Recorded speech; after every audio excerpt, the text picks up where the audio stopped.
l'efficacité du rejet, c'est la question à se poser parce qu'à fois on fait face à plusieurs situations dans notre vie et on se demande qu'est-ce que ça peut être. Et j'ai pour vous un accessoire. J'ai volé ça à l'équipe des Bleus. Mais vous voyez, là je me dis, mais Déna, qu'est-ce que t'as une tête de schtroumpf aujourd'hui. Puis ce décor, il est pas terrible en bleu. Quelle drôle de couleur. Quelle drôle d'idée d'avoir choisi ça. Non. T'es pas très assortie, toi, Nadine. En tout cas, puis je trouve Gwen... N'essaye même. Gwen is blue.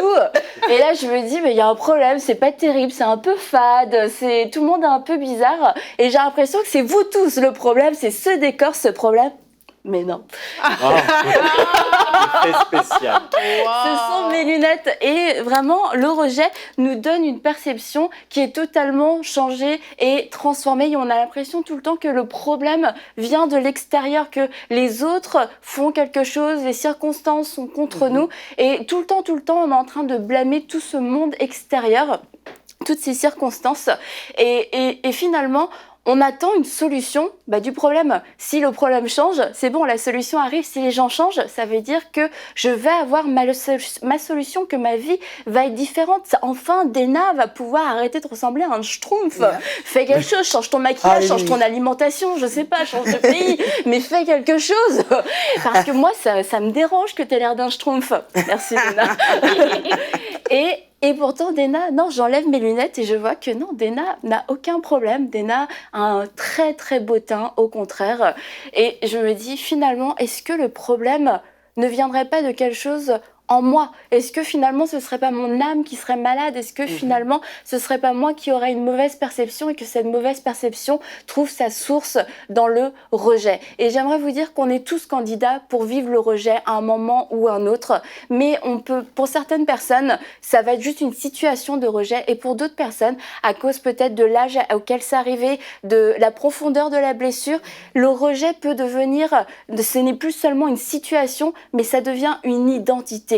Donc je suis rejetée et j'envisage et je vois et je réfléchis, j'analyse toutes les situations en tant que rejetée. C'est ma base de compréhension, c'est mon point de départ pour toutes les situations. Donc vous comprenez que du coup, toutes mes analyses, toutes mes réflexions sont complètement biaisées, sont complètement détournée finalement, et je perds de vue la vérité et je comprends pas que les gens ne comprennent pas ce que moi je vis, ne comprennent pas ce que j'essaye de leur expliquer, parce que j'ai revêtu cette identité de rejeté et c'est vraiment ma fondation pour comprendre les choses.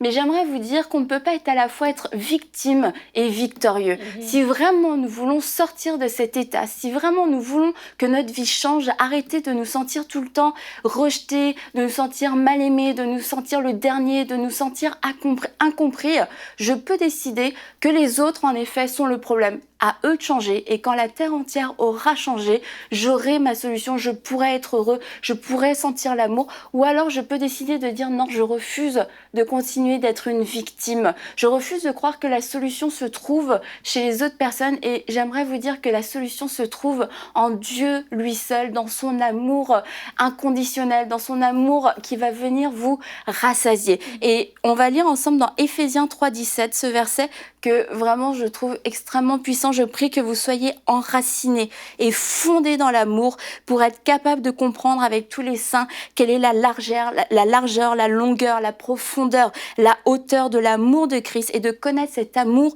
qui surpasse toute connaissance, afin que vous soyez remplis de toute la plénitude de Dieu.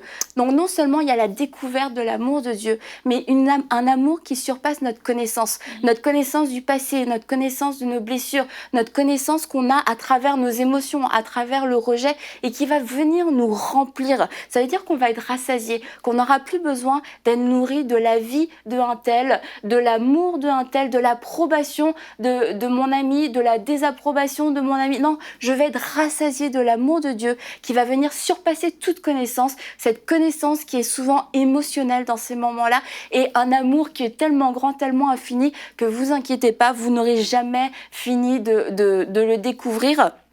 Et j'aimerais aussi terminer avec ce verset dans Jean 6, 35.